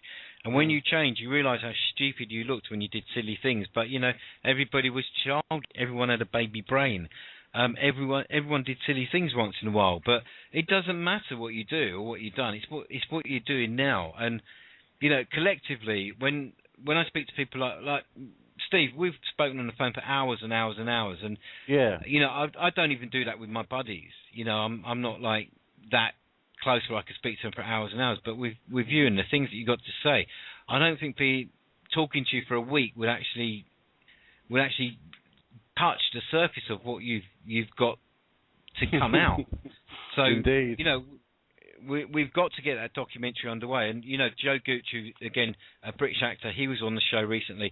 He's really, really interested in interviewing you because he admires you and your work, and he even wrote that piece of music that you inspired him to write. So it's all very nice when I'm surrounded by people like yourselves and you're surrounded by people like us, and everybody's quite nice. It works. And this is what I like about paranormal unity as such, because these are the people, yourself, Steve, like Patsy, like David Farron, like like Redmond McWilliam. These people that are not the bullshitters, it's my French. These are the people that have had it, it's happened to them, experienced it, not sure what to do at times tried, at times embraced it. We've all gone through that, Steve. I know it, everybody else knows it. The bottom line is we're not here to pull the wool over anyone's eyes. The reason you're here is because of what you do. The reason Patsy's here is because of what she does. And the reason why everybody else is here is because we've all got an interest in bettering ourselves and other people. Not one of you people in that chat room is selfish. Not one of you. And I know. Because I can see what you're doing right now, all of you. No, but I'm right. Look, there's Redmond there. Redmond's not selfish. You know, every single body that I come across in the paranormal world, Steve, is a nice person. The ones that I don't get on with, for one reason or another, the ones that don't like me. Sorry, Phil. I'm always breaking up. The ones that don't like me, I don't know. What am I? I don't know. I don't know why they don't like me. Is it because I know more than them? Is it because I blow my own trumpet? Have I got an ego? I don't know. Whatever it is, I don't know. Whatever it is, I don't care. What I care about is the fact that look at those people in that chat room. They're all interested in people like you, Steve. They're all interested in people like Patsy, like David, the people that have had the experiences. So when you guys come on the show, it's not because I want to make myself look better.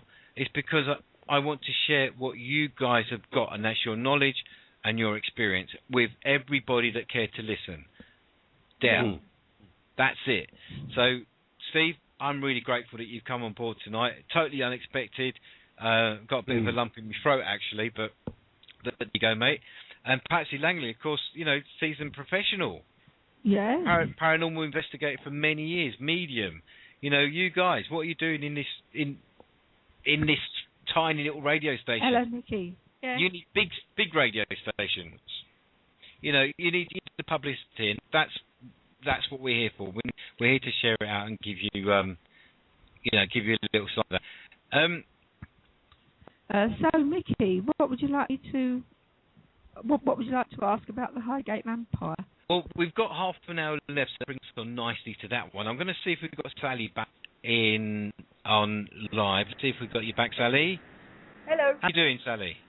I'm fine, thank you. There's still that vibration in the background, but we'll try and work around that one. Sally, we've got Steve Johnson, who was on a couple of weeks ago. Steve is a prophetic seer. He can see into the future. Yeah, sorry, you're breaking up a bit, so I'm sort of... I'm breaking up. A little bit. Okay, well, Steve is a prophetic seer. He can see into the future. What do you think? I mean, you know, what's your take on the paranormal? We've got Patsy as a medium. We've got some other individuals in the chat room now that got equal talents. What do you think? What's your take on the paranormal? Do you sit on the fence? Are you a believer? Are you a skeptic? You know, where do you lie when it comes to it? I'm a bit of everything, really. I mean, I'm sort of studying science at the moment with Open University, so I'm quite, you know, logical, if you like. You know, how does that happen? Why does this happen? This kind of thing. But at the same time, it's literally a case of I've seen things, heard things, experienced things that I can't explain. I mean, I've got a couple of theories, but it's you know, it's literally theories. It's just a case of you're getting out there, you just try and find out what's going on. Absolutely. I think a lot of the problem is that there are a lot of people out there who are doing it just to make money, or doing it for people who want to know how to search. I don't know whether that's making sense or not. Let me jump in. I want to jump in real quick, Mickey, on that. Go on. Sally, I got a question for you. Do you look at yourself as a skeptic? No. No. I mean, I've always, even as a kid, I was seeing things. You know, I used to remember coming down and telling my mum about the guy who just walked through the wall in my bedroom. You know, when I was like, I don't know, 7, 8, something like that. And there's always been something, but you just don't know what it is, and it's not until you sort of hit a certain point in life where you're like, okay, I know who I am, where do I go from here? And it's literally, you just literally expand, and you bring in people that you also share. Sort of, I agree with that, Sally, yeah. Yeah, I agree with that. Okay, Kurt. Yeah. Did you get your answer? Yeah. I was just wanted to know that because I'm a big skeptic. You know that already. I'm a big skeptic. I'm the first one to admit it.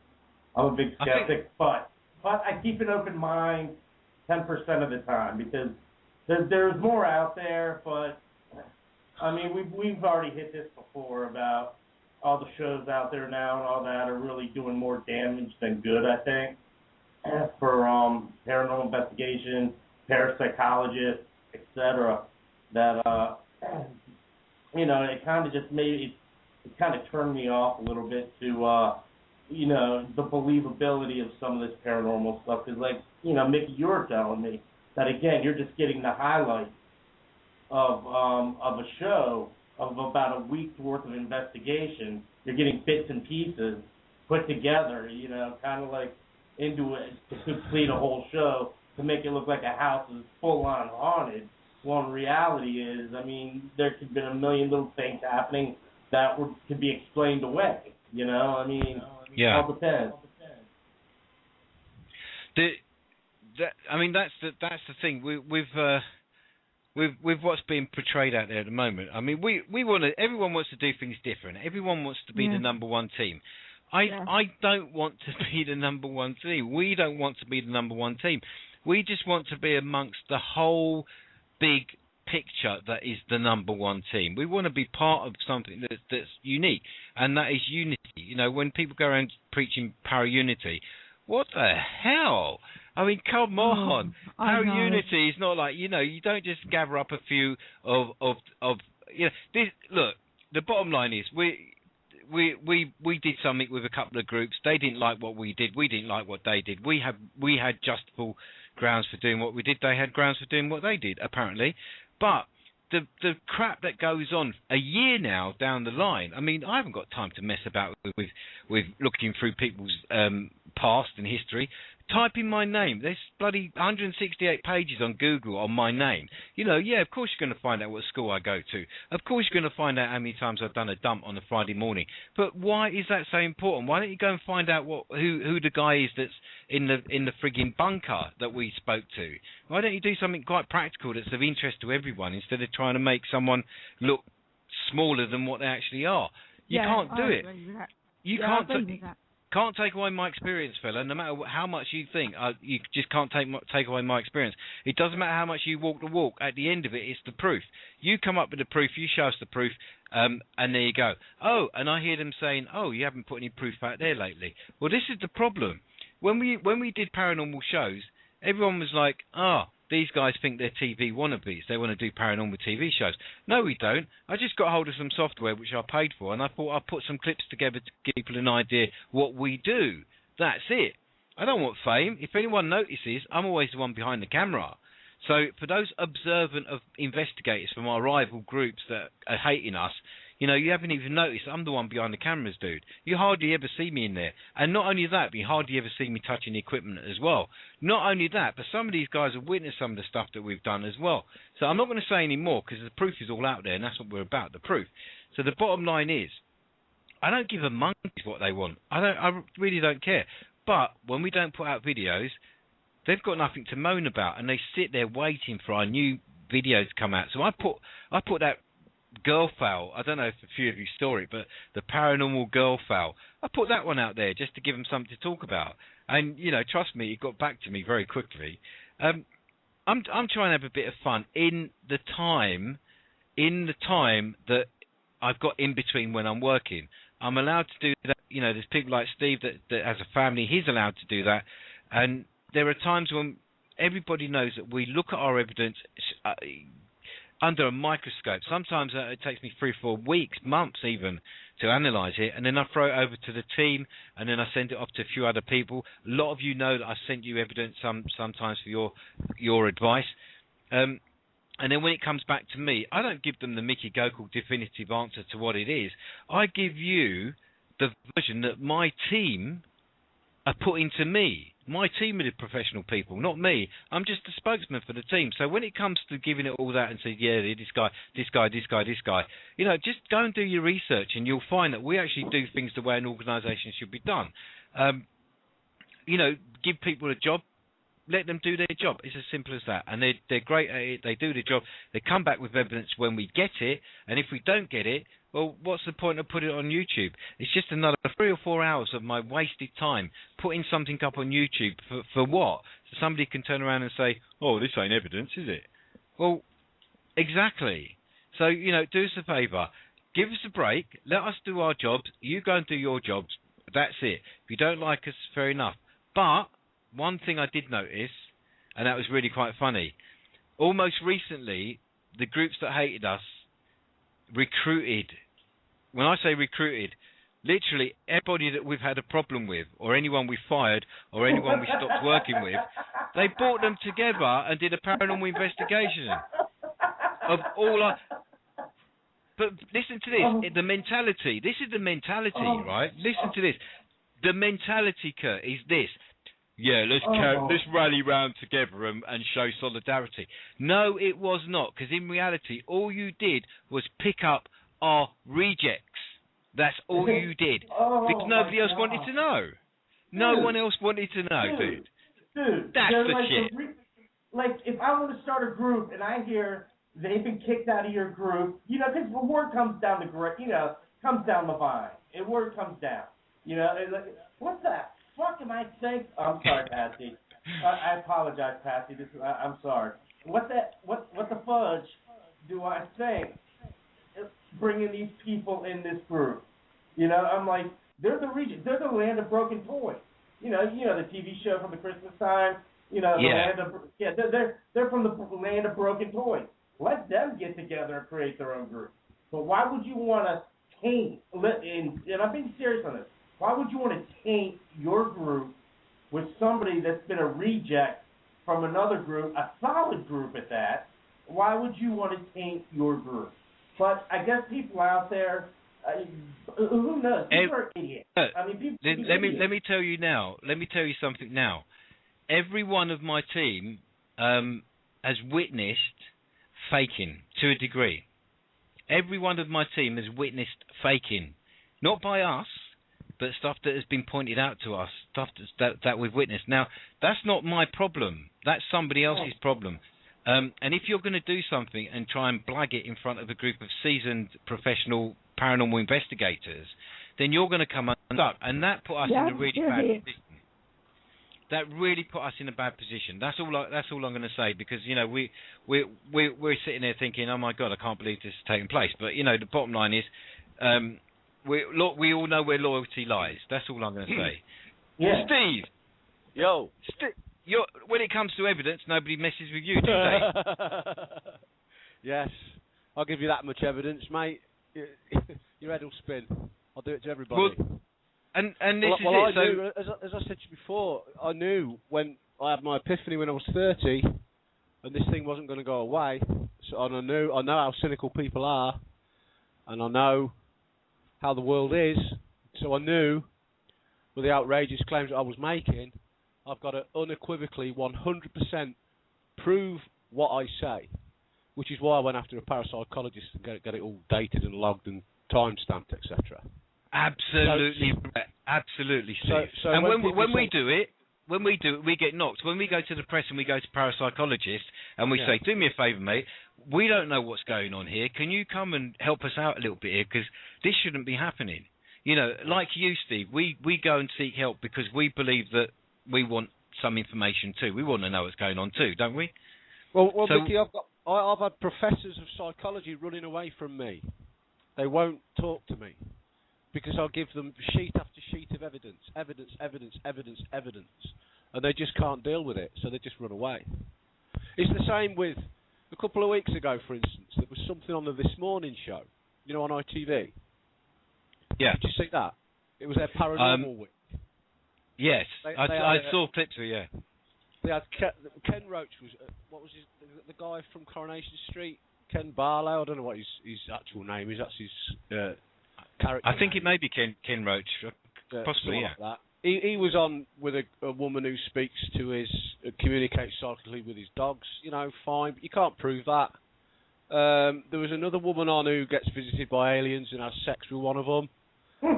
So, and they opened the show with kind of going, whoa, and turning the lights on. Sex with just one of them? He's getting a bad deal. If they're having sex with just one, it's a bad deal, mate. Trust me. The thing is, right, so there's me sitting there watching that, yeah, okay? Now, their news editor, right, Lisa Armstrong, behind the scenes there, sits out the news editor who's left since, but she knew 7/7 was coming in the middle of June because I told her. She knew that there was going to be a load of arrests of Islamic terrorists at Heathrow Airport in August 2006 because I told her. And I've got the emails and the replies back from her. So they bypass me to get these people on this show that they can ridicule. And they bypass me because I will present so much evidence to them and say, well, the person who works here knew of both London incidents back to back because I told her, and she works for you. But instead, they had someone who has sex with aliens and talks to Jack Russells. And this is why the public perception of people like me, of people like Patsy, genuine people who are genuinely gifted, mainstream media won't touch us because we will not sell out. And we can't be ridiculed because we're too clever to be ridiculed. I agree with that, Steve. Yeah, I totally agree with that. Yeah, I think, you provide evidence to people that is unequivocal. Yeah. And, like you're saying, it can't be argued with. Yeah. Especially, you either get it at the time or someone realises it at a time after. And I mean, they'll come and tell you. And that's just what I was saying earlier about what the difference between me being a medium and being a charlatan in it for the money, because mediums aren't rich people. No. We're not here. I mean, I've got to do a full-time job. I'm sure you're working as well. And I mean, we have to earn a living. So when people come for a reading or I give a reading, they'll either it's a 5 or a 10 or whatever, or they'll put it in a charity box. It's a difference between a good medium like yourself, giving good evidence, good solid evidence, and a lot of people who I'm not saying skeptics, because I think you have to be a little bit skeptical anyway to question what you get. Although in saying that, Patsy, the definition of a skeptic means that you're open-minded to have your opinions changed when you're presented with evidence. I agree with that. These people are ignorant, outright debunkers most of the time. People have literally turned on their heels and ran away from me because I keep going at them with evidence and evidence and evidence. And I'll switch my computer off when I show up these emails that I've got logged with a parapsychologist in Manchester, and I'll say, well, I'll tell you what then, I'll tell you about you, and I'll start to tell them about them, and then their jaws drop and they run off. Yeah, it's funny, really. Yeah. You want your evidence? Here's your evidence. Now you don't know what to do with it, so you don't actually want your evidence, do you? Exactly. I'll laugh at them. I do. People are ignorant, they haven't done any research, they haven't, they probably don't know any mediums, it's only what they've heard on the television, Well, I think it's the protection of their own belief system. There's no way that they can be cajoled out of their own little protective system. So what they do, they'll strike out at people like me and you. They'll strike out at you. But when we stump them, and I do this on a regular basis, completely stump people, and they just don't know what to say, because that's their belief system, and their protection around themselves is by lashing out at us.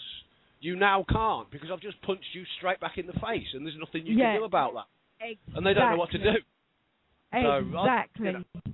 At least they learn stuff when they talk to me, Even if they don't want to hear what they're going to be told, they'll be told. As I said on this show before, if you don't want to know something, don't ask me. But that's the problem, Steve. The part of the problem is the fact that I say part of the problem. You're just a normal guy. There's nothing. You didn't do this. You didn't go into a shop and say, right, I'm going to, I take it some people might watch Misfits, but you didn't go in a shop and buy a spell. It's not like a game. I don't know why people seem to think that, life is like a game. 1 minute it's Grand Theft Auto, you just go around driving like a complete idiot. And then the later part of it, you just believe that you can walk around casting spells and do all this kind of stuff. Some people claim they can. But, we don't normally walk into a shop and say, listen, today I want to be a prophetic seer. The headaches that causes you, Steve. The extra work that causes you, Steve. I did everything for it not to happen to me, but it just said, tough, you're having this gift, that's it. So I made the most of it, made the best of it, I didn't ask for it, I'll just deal with it in a responsible way and get on with it. But the problem, the problem for the public is the way the media portray people like me or, well, they're not like me, are they? Most of them are actually crackpots, so it's easy to ridicule people like that. Easy. So the public perception is going to, because so many people believe what they see on TV is real, when in actual fact, 99% of what you see on TV is bullshit. Sorry, Patsy, but it is. It's nonsense. But people believe that nonsense because the TV tells them to believe it. They don't understand. Exactly. So when they're saying to me, "We can't touch you, Steve. We can't frighten the public," my response to that is, "But you're deceiving them. You're patronising the public. You're not telling them the truth." Steve, the truth is they can't frighten the public. That's the truth. They can kill the public, but they can't frighten them. That's the difference, Steve. The public and dumb them down and present rubbish to them. So people like me and Patsy, just like the Highgate Vampire Mickey. Well, yeah, on it goes. I mean, the public in that case. They can't handle people like me and Patsy because we won't bang our head against a brick wall, walk round it, or climb over the top of it. You know, if you bang your head against a brick wall, all you're going to do is break your own skull. You have to climb over it, don't you? They don't like it. You know, they won't keep me down forever. My books will be out soon, and then they'll have to respond. They'll have to. They've got to. And for that. See, Redmond's got a question for Patsy there. Redmond's got a question for Patsy, and also Good Cop, Bad Cop's got a question. Steve, stay with us. Sally, stay with us there. Spirit Doll Guy, how are you? Nice for you to join us. Got 10 minutes to go, ladies and gents, so let's go to these questions. Redmond McWilliams, who was on the show not too long ago, I've got a question for Patsy. With your research into Highgate, do you feel that you have comprehensively debunked Sean Manchester's vampire story? I said I wouldn't even mention his name. I don't even want to get this guy's name on my show. I've got nothing against him. I just don't like him. No. Yeah, I don't blame you. Can I just mention something very briefly? Sean Manchester was made to sign a police warning to not harass Patsy Langley after she wrote her book exposing his theories about the Highgate vampires. So, in a sense, Sean hasn't got a right of reply to whatever she says, but that's the nature of the beast, isn't it? She's got the right to say whatever she says, which the police have decreed. Well, I can say this to Redmond in answer to his question, that as far as my researches were concerned, they didn't turn up anything like was portrayed in various books about the case that were written before. Didn't turn up any blood-sucking vampires, but what it did turn up was that this black figure continues to be seen. As far as I'm concerned, was seen only a couple of years ago when I took a group around Highgate Cemetery, and someone on the tour group asked if the Friends of Highgate Cemetery used actors because they'd seen a tall black figure by the top gate. So this kind of thing still goes on, and I can't say if I've debunked it. I think I've squashed the story about a blood-sucking vampire in a coffin. I don't think that was. I couldn't find any evidence for that whatsoever.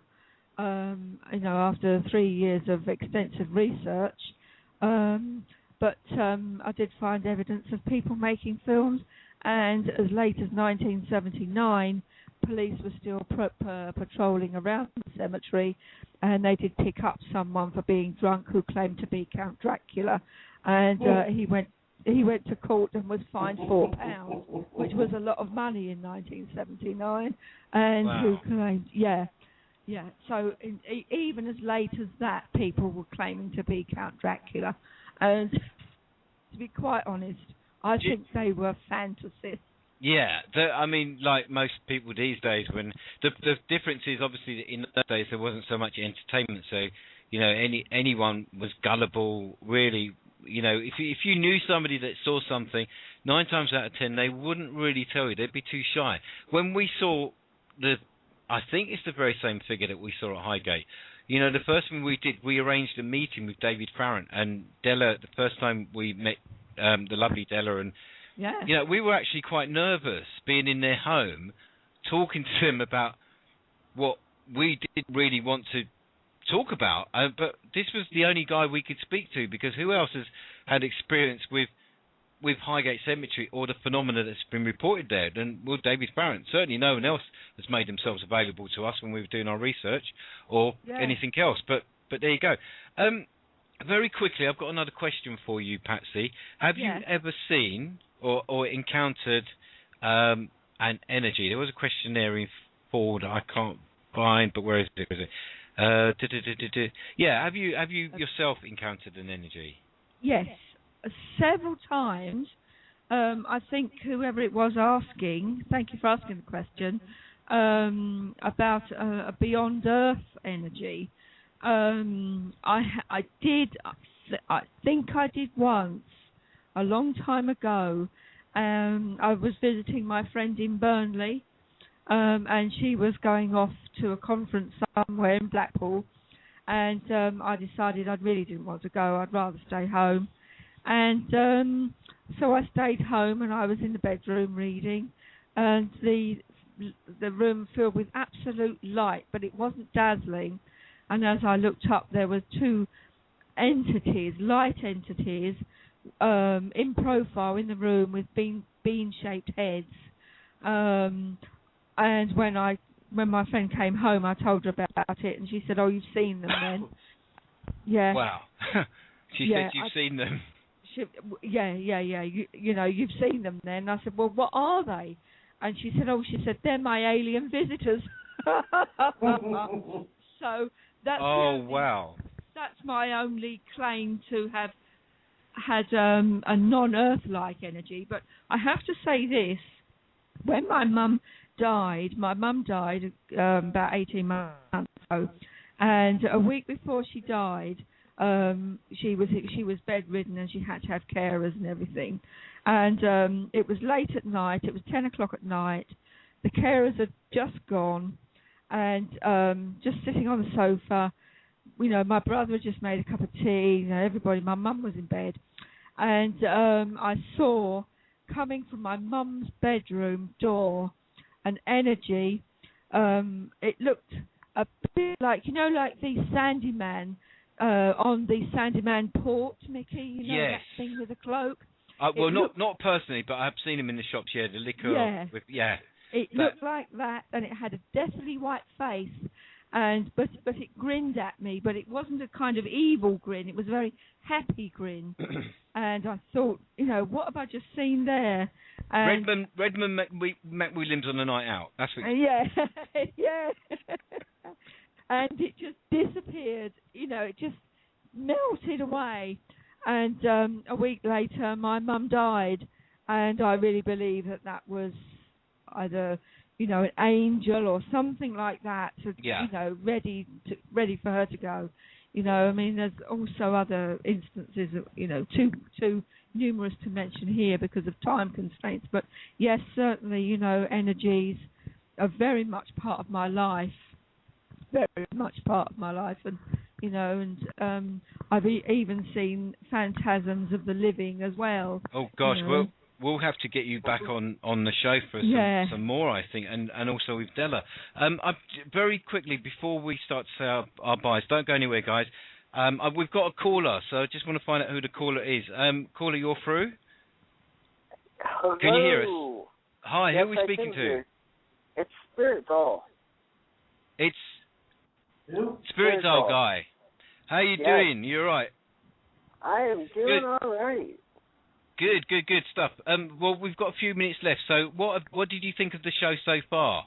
Have you enjoyed the show tonight? Was very, there was times where it was very intense, but then again, every paranormal show at some point is really intense. But I do like what you said. I thought you were right on about something, and some things, you know, would go against the spiritual concept, but. Yeah. You know, that's okay. Well, you know. Patsy? Yeah. Very, very quickly. Do you want to respond to Spirit Doll Guy? Of course. I put you on the spot there, haven't I? I haven't. I can't hear him very well. That's the problem. Okay. That's the problem. We've got about 40 seconds left, guys. So what we'll do is we'll cover that in next Friday's show. I know Kurt's got a show out on Tuesday. Kurt. This Tuesday we are taking off this Tuesday. Are we taking off this Tuesday? Yeah. This Tuesday coming up, we are taking off because it's 4th of July, or the 2nd of July. Well, it's a lot of people on vacation. We're going to revamp. We'll be back on the 9th, I think the 9th of July. We got Wanda Kay from the infamously known haunt, Bobby Mackey. She's on. 10 seconds, Bobby. 10 seconds, buddy. 10 seconds. Yeah. Okay. Real quick, That's Bobby it. Mackey. We'll be on. You'll see. Just get on NLPI USA on Facebook, and we'll have the link right set up for you. Well, looking forward to it, buddy. And of course, we're going to be back here again next Friday. Okay, not sure who we've got next Friday, but Patsy, if you can make it, then we'll get you back on the show anytime you can make it. Thank you very much, lovely. everyone. Thank you very much, Mickey. To Steve, Sally, Victoria, Spirit Doll Guy. Thanks to you, Paul, Redmond. It's always a pleasure having Redmond on the show. David, Emma, and most importantly, Steve Johnson, ladies and gents, and also Patsy Langley. Thank you. Cool.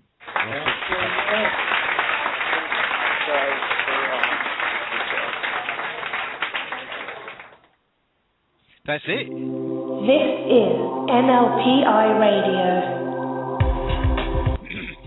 That's it, guys. Thanks so very much for joining us tonight. We'll see you again next week on Friday, 9 o'clock at NLPI Radio. In the meantime, if you've got questions for Patsy, pop them in the chat room, or indeed join us on NLPI Radio site on Facebook, and you can pose your questions to Patsy there. Don't forget to look for the Highgate Vampire Appreciation Society with Redmond McWilliams. Thanks, guys. Good night. God bless. And have a good one. And again, Kurt. Have a good one and a couple points.